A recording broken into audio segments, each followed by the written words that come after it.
காஞ்சிபுரம் மேயருக்கு எதிராக கொண்டுவரப்பட்ட நம்பிக்கையில்லா தீர்மானம் தோல்வியில் முடிந்தது. அண்மை செய்தியாக பார்த்து வருகிறோம். காஞ்சிபுரம் மேயருக்கு எதிராக கொண்டுவரப்பட்ட நம்பிக்கையில்லா தீர்மானம் தோல்வியில் முடிவுற்றுள்ளது. அண்மை செய்தியாக பார்த்துக் கொண்டிருக்கிறோம். நம்பிக்கையில்லா தீர்மானம் தற்போது தோல்வியில் முடிந்துள்ளது. காஞ்சிபுரம் மேயருக்கு எதிராக கொண்டுவரப்பட்ட நம்பிக்கையில்லா தீர்மானம் தோல்வியடைந்திருக்கக்கூடிய நிலையில் அது குறித்தான அண்மை செய்திகளை தற்போது பார்த்து வருகிறோம். வாக்கெடுப்புக்கு கவுன்சிலர்கள் யாரும் வராத நிலையில் நம்பிக்கையில்லா தீர்மானம் தோல்வியடைந்ததாக அறிவிக்கப்பட்டுள்ளது. காஞ்சிபுரம் மேயருக்கு எதிராக கொண்டுவரப்பட்ட நம்பிக்கையில்லா தீர்மானம் தோல்வியில் முடிந்துள்ளது. தொடர்ந்து அண்மை செய்தியாக பார்த்து வருகிறோம். வாக்கெடுப்பிற்கு கவுன்சிலர்கள் யாரும் வராத நிலையில் நம்பிக்கையில்லா தீர்மானம் தோல்வியடைந்ததாக அறிவிக்கப்பட்டுள்ளது.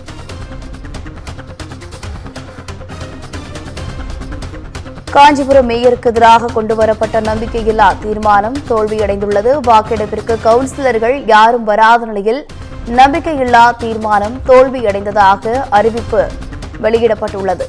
அண்மை செய்தியாக பார்த்து வருகிறோம்.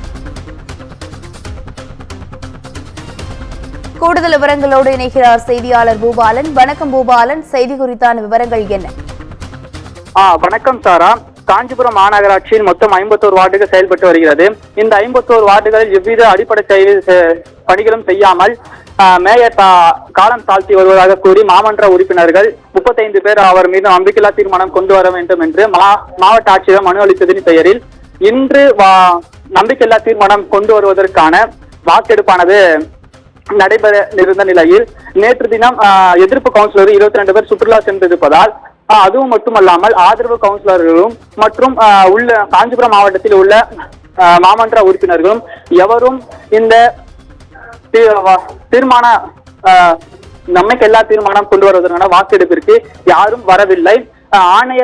ஆணையர் அவர்கள் 10 மணி முதல் 11:45 நிமிடம் வரை அமர்ந்து அங்கு இருந்ததால் யாரும் வராத காரணத்தினால் இந்த நம்பிக்கையில்லா தீர்மானம் தோல்வி அடைகிறது என்று மாநகராட்சி ஆணையர் செந்தில் முருகன் தெரிவித்து அங்கிருந்து புறப்பட்டார்.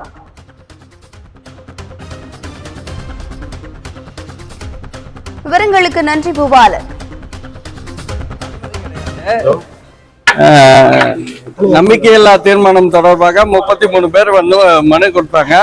அதை தொடர்ந்து அறிவிப்பு 9ஆம் தேதி அளிக்கப்பட்டு 29/7/2024 அன்று இன்று நம்பிக்கையில்லா தீர்மானம் தொடர்பான கூட்டம் நடத்த உத்தேசிக்கப்பட்டு நாங்கள் வாக்குச்சீட்டு முதல் எல்லாத்திலையும் தயார் நிலையில் இருந்தோம்.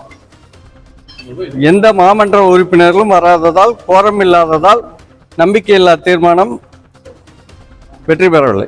சார், இப்போ மேயர் தரப்பே வரல, மேயர் வரலன்னா எப்படி சார்? நம்ம